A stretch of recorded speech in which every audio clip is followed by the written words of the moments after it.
आईची झाप, तिथे राबितो कष्ट तो माझा शेतकरी बाप.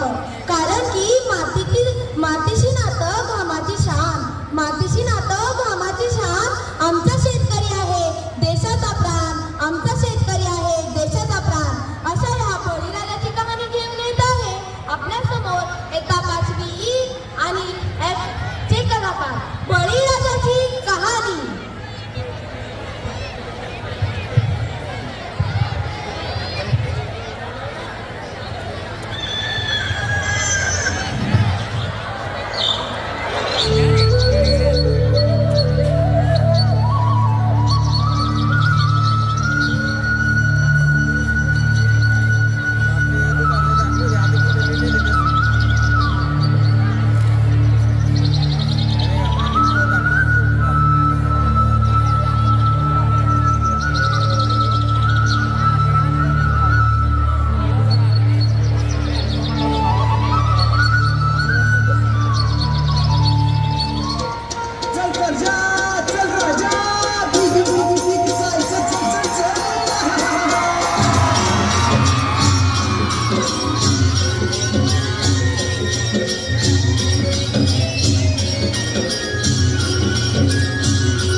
पावसानं शेतकऱ्यांचं मोठं नुकसान झालं. रेल्वेच्या मधात ज्या आहेत शेतकऱ्यांच्या सोयाबीनच्या गंजी पाण्यामध्ये वाहून गेलेल्या आहेत. गरजूला सरकारनं आता मदत जाहीर केली आहे, पण ती मिळाली नाही. दिवाळीच अंधारामध्ये गेली आणि आता शेतीही वाहून गेली असं सांगत त्यांनी आहे.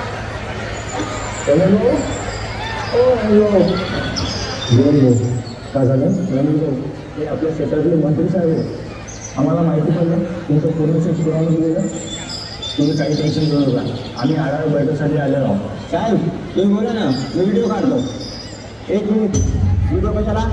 सोशल मीडियावर दिफा करण्यासाठी की पूर बाधित शेतकऱ्यांना मदतीचा हात होऊन टाकण्यासाठी खोट्या न्यूज बोलतात. लाजा बाजूला तुमच्या लाजा.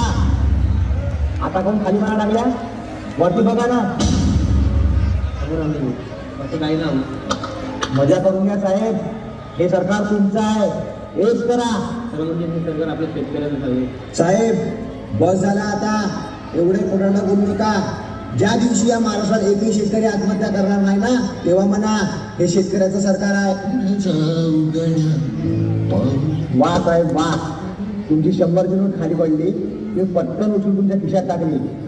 मग तुम्ही विचार करा, आम्ही लाखोचं बी बियाणे या मातीत टाकून आयुष्याला जुगार खेळतो, असं जमन का तुम्हाला? साहेब आता फक्त एकच म्हणणं आहे, आल्यासारखे पाणी घ्या आणि तसेच वापस जावा.